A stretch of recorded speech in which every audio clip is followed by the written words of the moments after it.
Well, after one historic and unforgettable comeback and, quite frankly, one boring blowout, the Super Bowl matchup is officially set. The New England Patriots are going to be facing off against the Seattle Seahawks in Arizona. It's going to be Bill Belichick against Pete Carroll.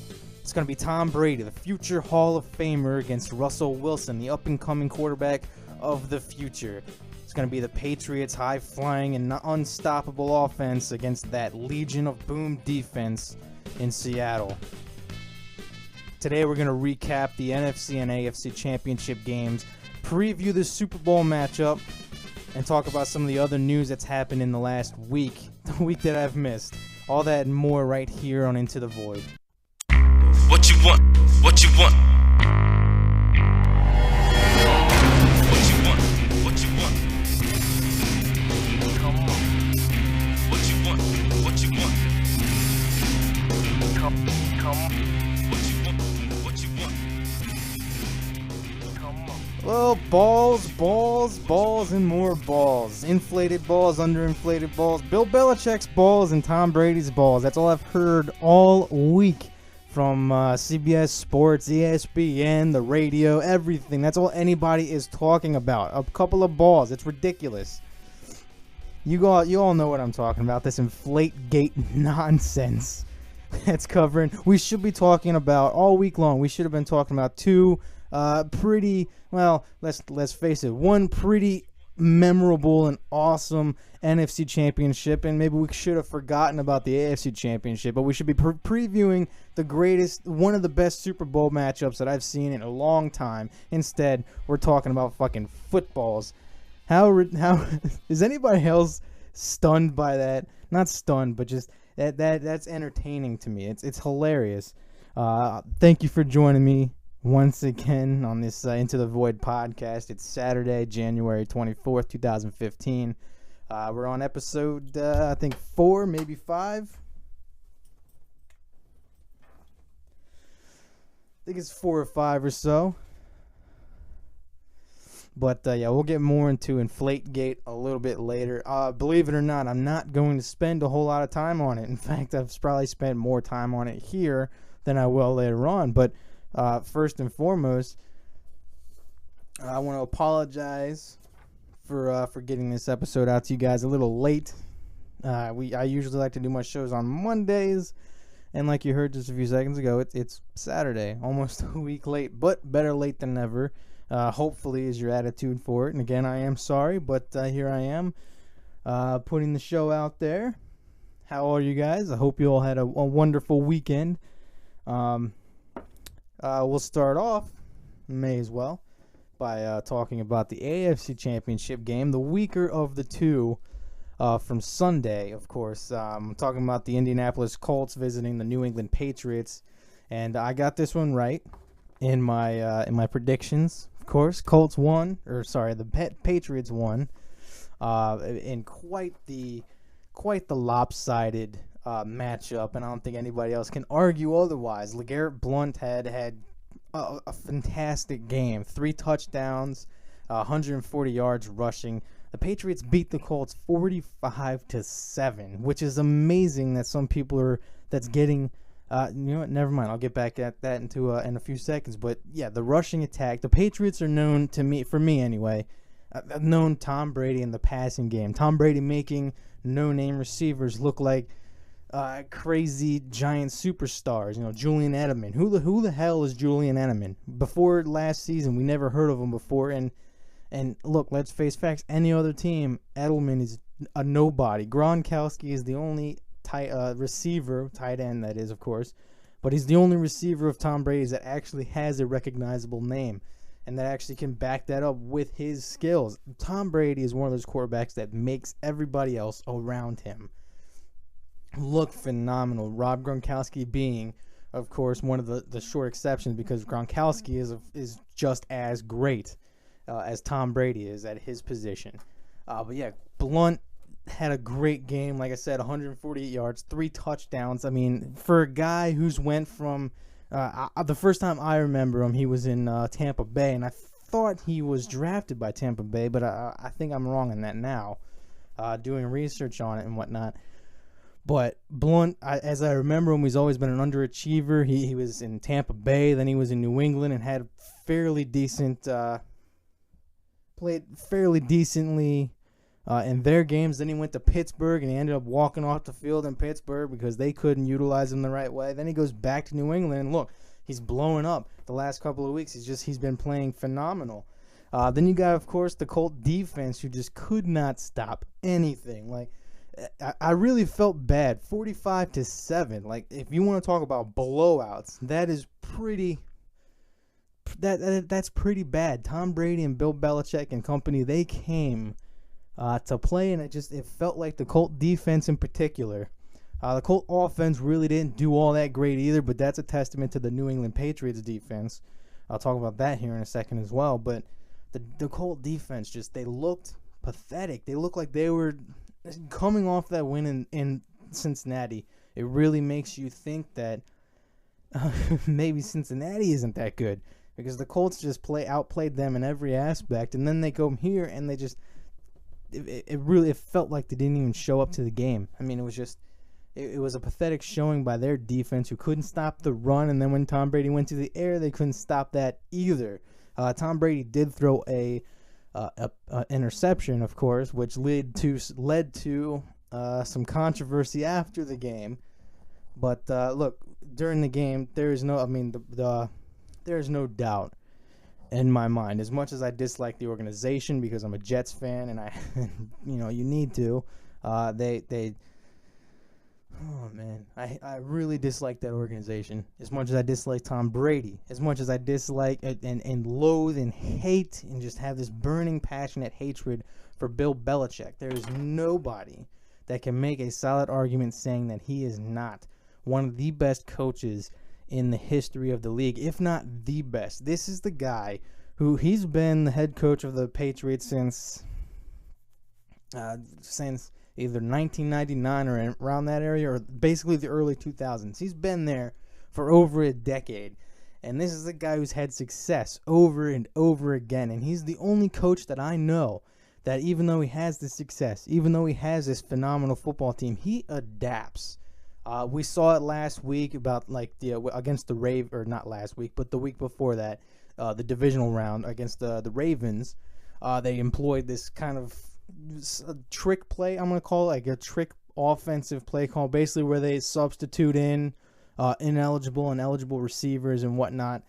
They continued that against the Colts, even though they really didn't need to because of how lopsided the game was. But they continued that, and that just shows you Bill Belichick, no matter how good his team is, he will adapt, and he continuously creates new things to keep any opponent from really knowing who they are. He's the only coach I know that changes his game plan week to week, specifically for who they're playing. Like, you'll see one star running back one week, then he'll disappear the next week because they won't utilize him the same way, and then the next week after that, they'll bring in a completely new running back, and he will start looking like a star. It's just it's incredible just how well Bill Belichick's mind is, as far how smart he is and how much of an evil genius he is. And I say evil because I believe that he's the pinnacle of evil genius. He's the perfect example of it. And I hate him, but I cannot help but know and believe that he is possibly the greatest head coach of all time. And nobody will ever be able to. First, I don't think anybody would want to argue that. Because I think it's hard for anybody. I don't think anybody's going to suggest otherwise.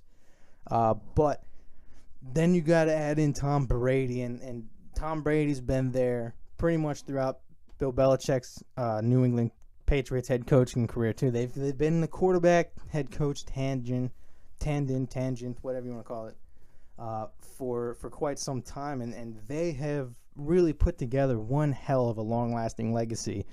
Possibly one of the best quarterback head coaching teams you have ever seen. They've broken records. They've milestones, all kind of things. Look, I got a few things here. They've been to 6 Super Bowls as a duo. That's the most out of any quarterback head coach duo. Brady is tied with one player in the history of the NFL for most Super Bowl appearance by a single player, and Bill Belichick now has the most postseason wins of any coach in league history. This legacy is astounding. I mean, we have literally seen history in the making for the past decade, over and over again. It's one that I hate that I had to live through. Being a Jets fan and knowing that I have to root against these guys, and knowing that every year, regardless of how good the Jets are, how bad the Jets are, knowing that every year these are the two games where they play the Patriots, where it's going to be the toughest games that they play, because it's just the greatest teams, the team philosophy, the greatest head coach, possibly the greatest quarterback of all time, and they're on the same team at the same time.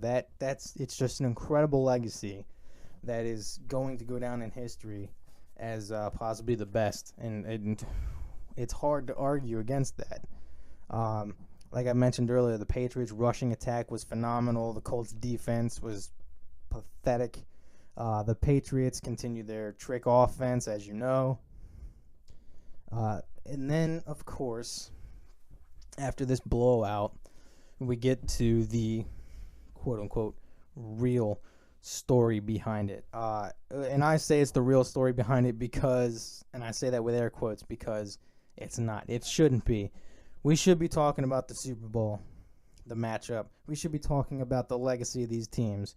And quite frankly, we're talking about balls. We're talking about underinflated balls. It was the first time I heard it was on Monday when first let's go into the game. So the story goes that during the game, Colts defensive back DeQuell Jackson, I believe his name is, intercepted a ball from Tom Brady, and as you know, just in case you don't know how that works, he brought it over to his sideline brought it over to his equipment manager, and I can't remember exactly what it was, because it started off as this story and then it kind of changed a little bit, but it was either Jackson himself or it was the equipment manager who took the ball and noticed that something just didn't seem right with it, and so the equipment manager brought it over to the head coach, whose name Chuck Pagano, and said, "Look, there's something about this ball that doesn't seem right." And after that, news had surfaced that the ball was underinflated, and that was a big controversy. Now, on Monday, I heard this, and it was just one of those quick, all right, that happened. That's something that happened that's being accused of the Patriots. And then by Tuesday, it had blown up, and it was being called this Inflategate. It was this huge controversy that Bill Belichick had cheated, and then eventually news surfaced that through the NFL's investigation of the situation, they discovered that 11 of the 12 footballs used by the Patriots in the game were underinflated by, I think, 2 pounds of pressure or something like that, below the minimum requirement by the NFL. And it's really just blown up into this national story. Like you see, Bill Belichick had a press conference on Thursday. And usually press conferences, it's ESPN, CBS Sports, NFL Network reporters and everything in the press conference. This time, this story has gotten so big that now it's involving, CNN and Fox and all the network news crews and everything. It's this huge national attention, and it's pathetic. As much as I love seeing the Patriots, specifically Belichick, being attacked and being called a cheater, because I know he's cheated in the past. This is the second time. Spygate, of course, the first time, and who knows the uncountable times that they've cheated since then and before then, and without being caught. And it's, as much as I love seeing that, seeing this organization and kind of the being at the receiving end of this controversy, I love it. I can't help but think that it's being overblown.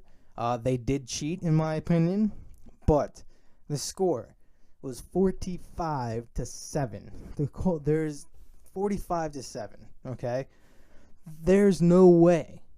And people are starting to call for, they should be, Bill Belichick should be suspended from the Super Bowl. He should be suspended for a year next year. Some people have even said that he should be banned from the sport.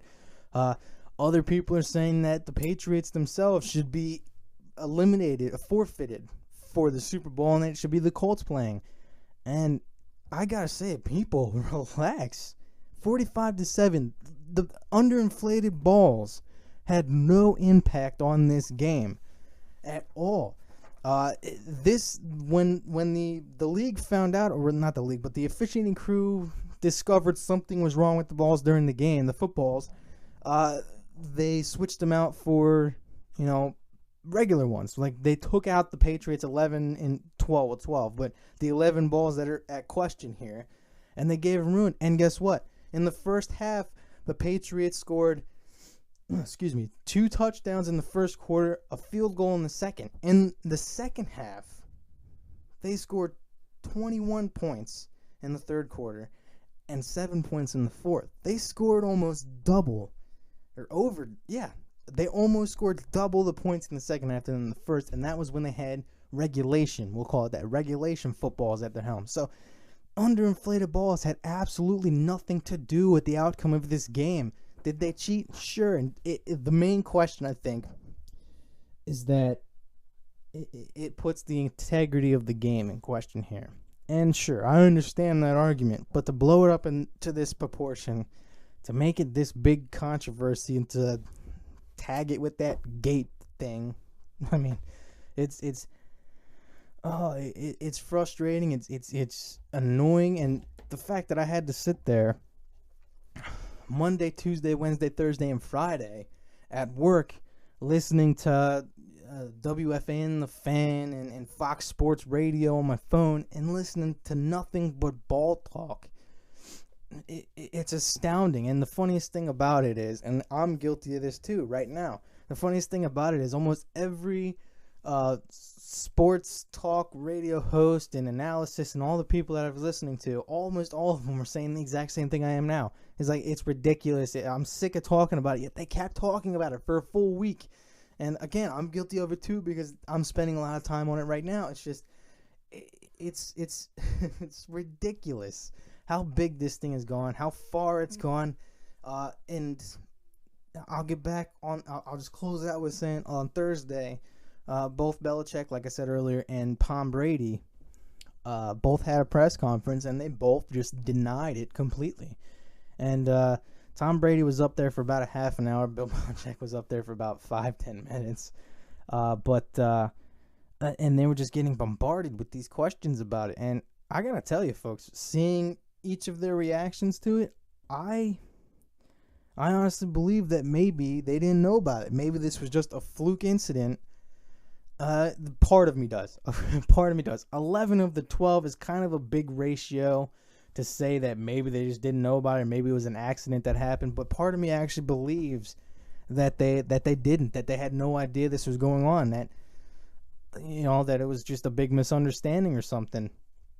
But then again, Tom Brady being an NFL quarterback and being as articulate and attention to detail as quarterbacks are in the NFL, for him not to notice it as he's throwing, it kind of makes me lean the other way too. But a small part of me believes what they're saying, that maybe this is just something that, maybe they did know about it, or maybe they did inflate him to that point on purpose, but just didn't know that it was a rule that they couldn't. You know what I mean? Like, a part of me believes that they weren't intending to cheat, but it's a big mess, and it's a mess for absolutely no reason, and no justifiable reason, integrity of the game aside. But yeah, it's all they've been talking about all week. But guess what? I don't want to talk about it no more. I've heard enough of it during the week. And quite frankly, I think you guys have probably heard enough about it during the week. Inflategate, hopefully it ends. Probably won't. The NFL is not going to want to do anything to jeopardize the Super Bowl. So my guess is, it's Saturday now. They haven't put closure to it as of yesterday. But my guess is if there's not something done by Monday, they're not going to deal with it until after Super Bowl because people are calling for suspensions and whatnot. Dude, if you think anything is going to happen, like people are saying Bill Belichick and Tom Brady should be suspended for the Super Bowl. If you think the NFL is going to do anything to jeopardize their Super Bowl, their biggest, their monument of a game, their culmination of the season, you are insane. You know, you are absolutely out of your mind. So yeah, my guess is they won't do any. If it's not done by Monday, they're gonna ignore the problem, or they're gonna kind of keep it quiet or keep it maintained until after the Super Bowl, and that's when you'll hear something regarding what their actions afterwards are gonna be. All right. That all being said, moving to the other game on Sunday, the better game, and I say that with an asterisk as well. This was, and I said it earlier in the introduction, this was a historic, a memorable, and unforgettable game. It really was. However, the first 3 quarters of it does not apply to that statement. But it was the Packers, the Green Bay Packers, in Seattle against the Seahawks. First half, I was watching. This is the game. I didn't see all of the Colts Patriots game. I saw like the first half of it, but I did watch this game completely. I watched the first half of the other game because I had to go to work the next morning, so I had to get to sleep because I work early in the morning. But I did see this whole game. It was the afternoon game, and it was the Green Bay Packers Seahawks first half. Was turnover city. I mean, you had 2 interceptions by Rodgers, 3 by Russell Wilson. This is in the first half, of course. Russell Wilson did have another interception in the second half. And then there was 1 kickoff return fumble by the Seahawks as well. I mean, it was just turnover city in this first half. The Seattle Seahawks offense looked pathetic. Russell Wilson in the first half had a 0 quarterback rating. A 0. 3 interceptions. I can't remember how many yards, but it was like less. It was 10, less than 15, I think. You know, it was pathetic. And the rushing game, Marshawn Lynch really couldn't get his motor running all that much either. It was a pathetic showing by the Seattle Seahawks offense. And look, we have got to give credit to the Packers defense in this game. The Packers defense came to play, and they kicked some ass. They were stellar. Of course, until the final moments. I'll get there in a second as well. But they kept the Seahawks offense without a score throughout the first 3 quarters. The only score that they gave up was in the third quarter, which was a fake field goal. It was a fake field goal, and it was a touchdown. It was the only Seahawks score throughout the first 3 quarters. A touchdown pass on a fake field goal by some John Ryan or something like that.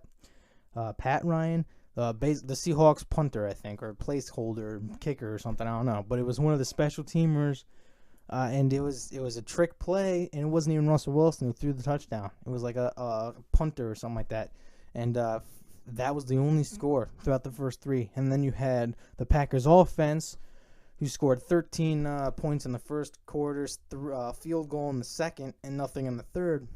But once the third quarter ended, it looked like the Packers had this thing completely taken with them. It looked like they were for sure going to the Super Bowl, and even halfway through the fourth quarter, it looked like the game was over. Richard Sherman injured his arm in the fourth quarter, but continued to play. But you can watch. You were watching him, and he was holding his arm up to his chest. He was clearly in a lot of pain. He continued to play. Earl Thomas, their star safety, he left the game. I think in the first half, he left the game early, and it was just it looked like it was all said and done over. Russell Wilson, like I said, 0 quarterback rating in the first half, but coming down 5 minutes, I think it was 5 minutes left in the game, things started to change hands a little bit, and such commenced the greatest comeback that I personally have ever watched, have ever seen on TV. Russell Wilson, after having such a terrible game throughout the first 3 quarters, came back in the fourth quarter and proceeded to mount, like I said, the greatest comeback in history. Seattle Seahawks scored a touchdown, 2 touchdowns, and a 2-point conversion in the fourth. It was an amazing. Marshawn Lynch kicked it into overdrive, and it all started, I think, in my opinion, I want to say 5 minutes left in the game. Russell Wilson throws his fourth interception that I talked about. And I don't remember what his name is, but the Packers defensive back who got the interception took it down. Instead of going for a touchdown or going further down the field, which could have possibly led to a field goal or another score to kind of tag on that lead, they got the interception, and he gets to the ground to give it to Aaron Rodgers, and I'm assuming his idea was to let them start running down the clock, and it was from that moment on that he got the interception. The defense goes over to the sideline, and the Packers defense starts celebrating as if they had won the game. And then you get down to it. 2 minutes left in the game, right? The Seahawks get the ball back. 2 minutes left. Russell Wilson throws a touchdown pass. Marshawn Lynch also ran for a touchdown. Then they lob it up for a 2-point conversion. Ties the game. This was all with both of these scores. 2 minutes left in the game. Lobs it up. 2-point conversion. They get it. Tie game, and it's going into overtime. And the entire time, those last 2 minutes, you could just tell the Packers defense, they were not the same. They had a complete switch. They were on it throughout the entire game until this point. Then the switch turned, and they could not stop any play. I mean that. Not a single play were they able to do anything to stop Russell Wilson and his offense. It was the most bizarre switch that I have ever seen. Like, just polar opposites, 100% to 0. It was just incredible to see. People are calling it like the greatest comeback for the Seahawks, and they're also calling it the greatest, or the worst, I should say,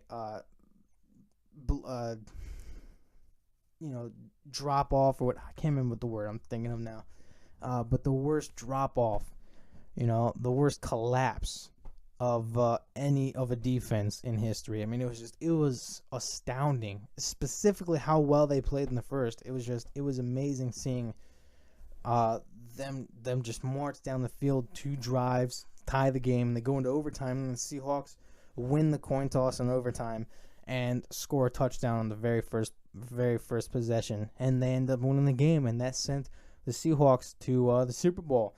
And it was so bizarre. Like I said, the game was pretty lopsided early on, and there was nothing spectacular happening. There was nothing memorable about it, but those last 2 minutes, that they were intense.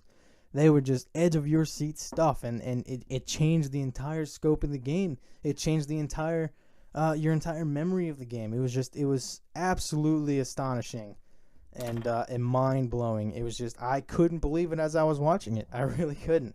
Overtime, they score. Seahawks are going to the Super Bowl, and it was unbelievable. Really, I cannot say that enough. I really can't. But Packers head coach Mike McCarthy was definitely garnering some heat afterwards for his conservative play calling. There was 2 possessions in the first half where people are saying, "Oh, you should have went for it on fourth down. You should have went for it." It was like 2 4th and shorts or something like that, and people were just saying, you should have went for that and went for the score." And look, to be fair, listen, they had the lead. Okay, you don't want to do anything that's gonna, we all assume after the fact that saying, "Oh, you should have went for it on 4th and short," we all assume that means they would have made it on 4th and short. You never know. I mean, you don't want to do anything, and so you don't want to do anything that's gonna potentially bite you in the butt, so to speak, especially that early in the game. So he's garnering a lot of heat for his conservative play calling, so to speak. But I have absolutely no problem with it. I saw it, and look, they had the lead already as it was.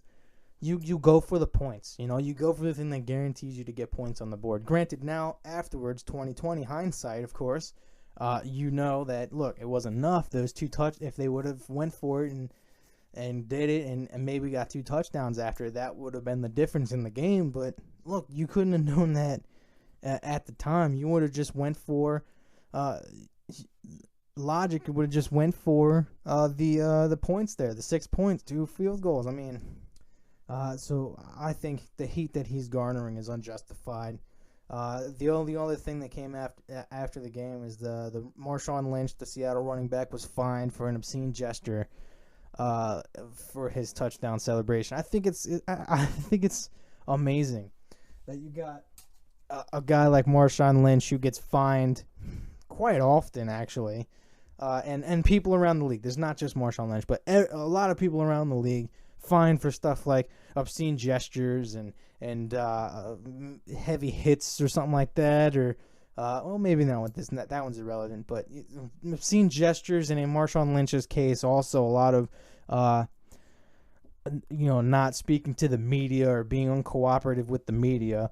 And then you get Tom Brady on video dropping F-bombs, and stuff, and he doesn't get a word said to him. Meanwhile, 2 weeks earlier, Rex Ryan says the F-bomb once or twice on video, and he gets fined too. I mean, it's one of those things where the NFL is clearly, in my opinion, but to me, it's clear that they are very they play favorites a lot of favoritism around the league, and specifically around the Patriots, and that's why the Patriots, in my opinion, are being protected, more or less protected, with the whole Inflategate thing as it is right now. But again, I'm done with that. I'm gonna try not to speak. That's gonna be the last time. I promise. I'm gonna try my best to make that the last time I refer to or bring it back to this Inflategate nonsense.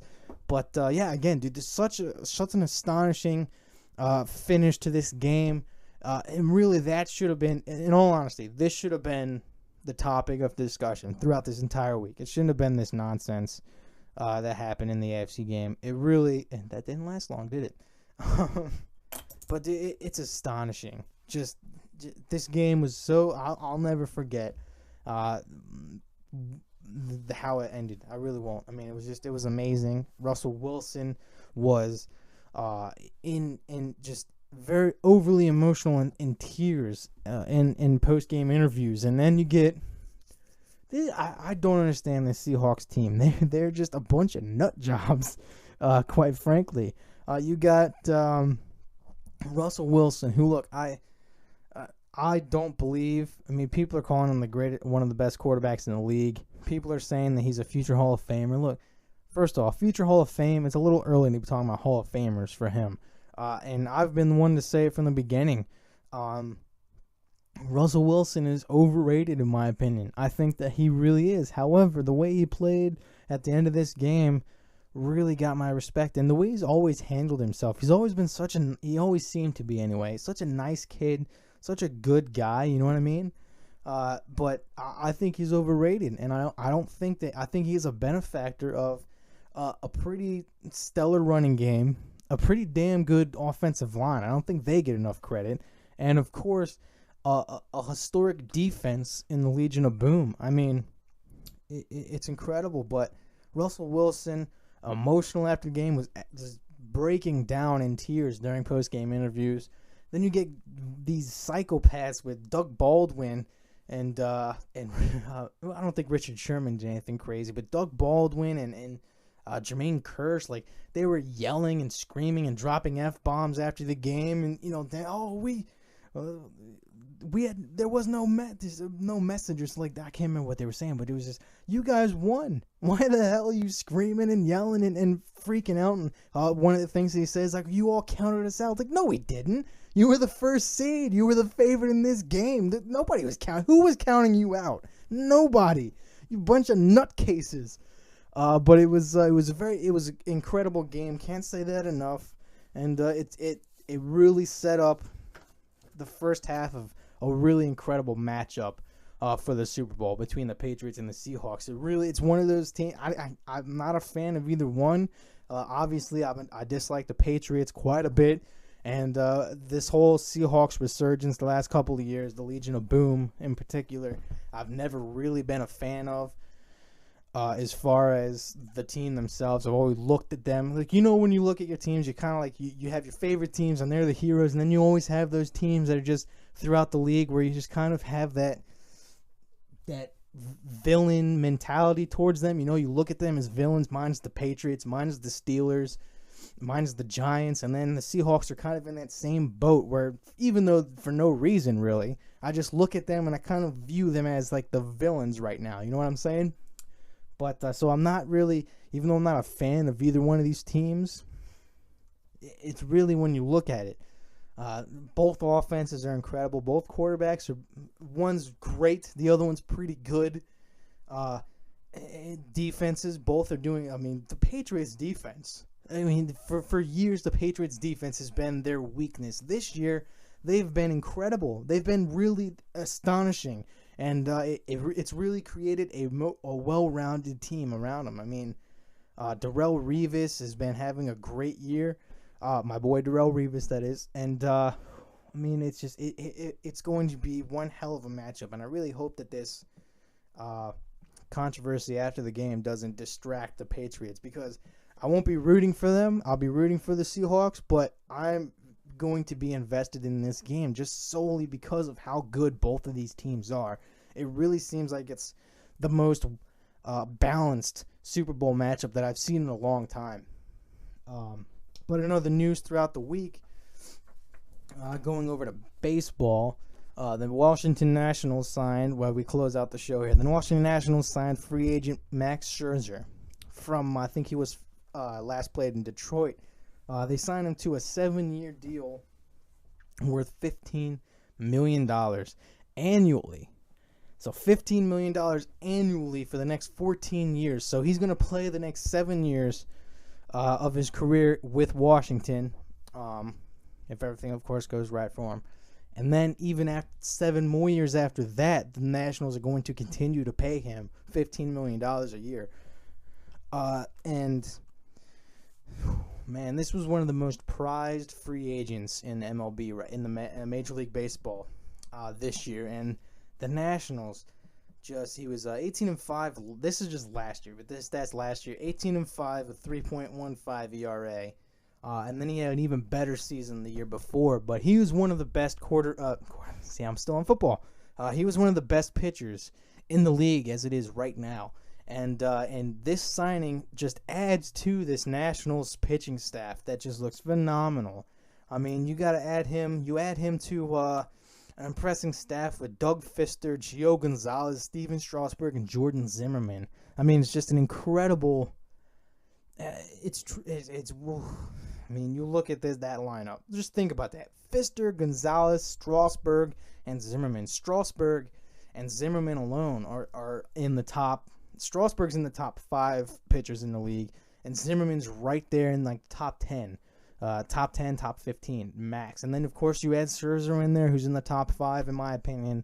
And dude, it looks pretty damn good for the Washington Nationals. And it's really, that signing led to some speculations of a Steven Strasburg trade, which if you're the Nationals, as much as Steven Strasburg is amazing, as much as he is a once-in-a-lifetime player, a once-in-a-lifetime opportunity to have him as a player on your team, he's one that's gonna win, that could possibly win you championships if you think about it.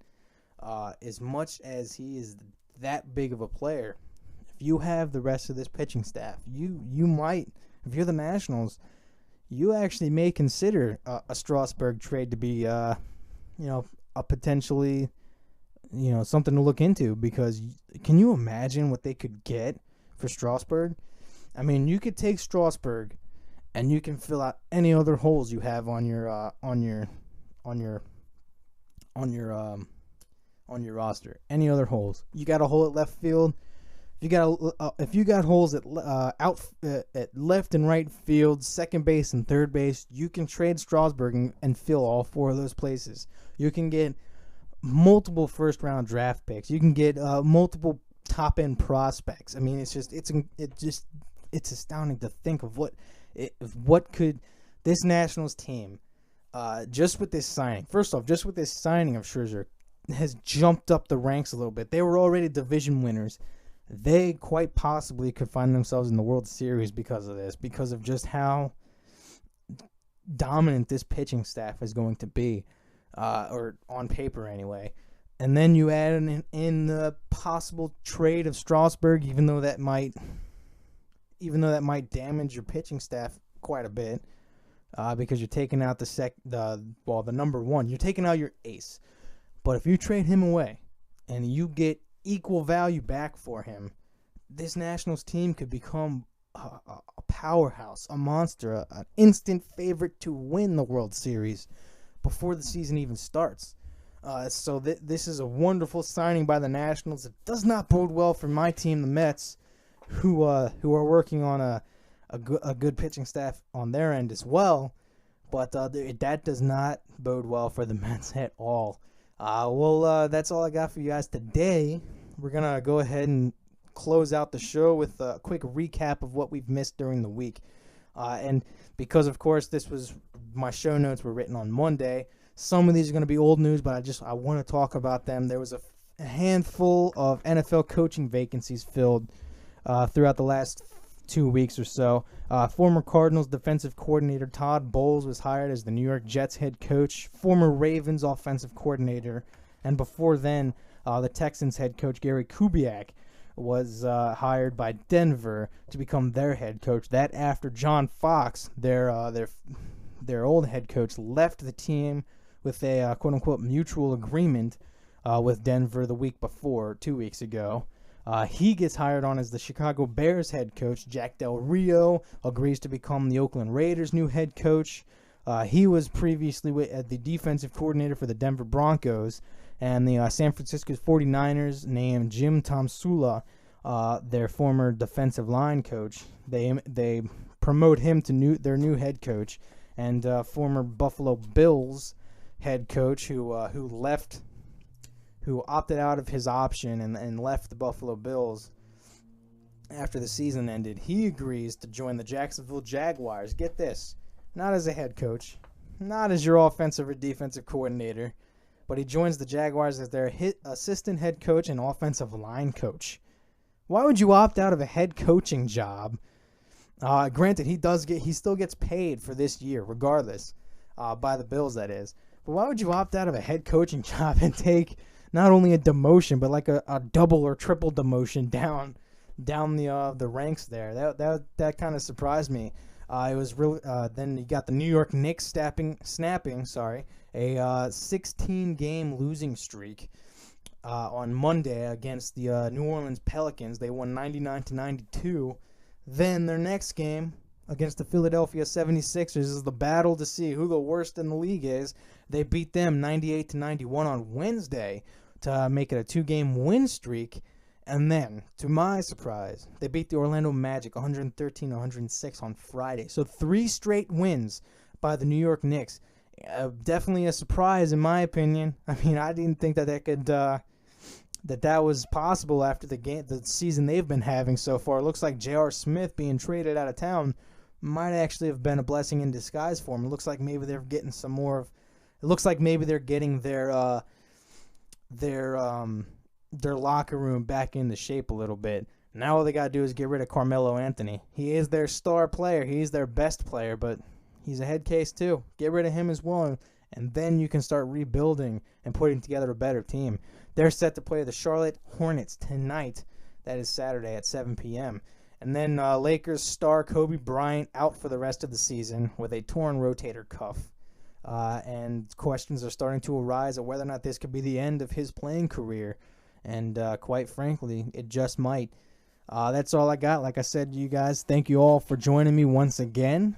Visit our website, intothevoid.weebly.com. That's Voyd spelled V-O-Y-D. You can check out the website for more episodes and blog posts. You can also check out iTunes and Stitcher for episodes as well. Like, share, and follow us on Twitter and Facebook. That's at facebook.com/intothevoid. Again, Voyd spelled V-O-Y-D. And Twitter at twitter.com/RJVoyd. That's RJAYVOYD. Keep up to date. Like I said earlier, keep up to date on all the episodes on iTunes as well as Stitcher. And keep an eye out for our YouTube channel. I'm currently developing, putting some more videos up there. I'm posting our podcast episodes up there, and I'm considering adding some other content as well. But I'm starting to put together a library there for you guys, and as soon as I get a bigger selection of videos, I'll put a link to the YouTube channel up on our website as well. Thank you all once again. Thank you for your support. Comment, share, discuss in the message boards wherever you're listening to this episode at. Let me know what you think. Tell me what I'm doing good. Tell me what I can do better. Let us know what you think. And the music credits for today's episode go to, as always, Kevin McLeod of Incompetech.com. You'll see that in a link in the official stuff for that in the description as well. You can choose from a lot of royalty-free music from that website. I continuously find I'm borrowing a library from them too, just finding a lot of songs and music that I think will do good for this podcast here in the future as it continues to grow. Thanks again, and so long. Next week, obviously, since it's Saturday, one last note, I'm not going to do a show on Monday because, it's 2 days from now. There's really no point. So next week, I'm going to try and do mine maybe on Wednesday. Record it on Wednesday. I might have a person on, depending on if she's willing to record with me. But I'm going to aim for doing it on Wednesday and getting it posted on Wednesday, and then going back the next week for Monday, the Monday after the Super Bowl. That way it kind of stays spread out, and I'm not doing a show 2 days from now and then waiting a whole nother week for Monday. So again, I apologize for getting this show out late, and thank you so much for joining me. So long, everybody.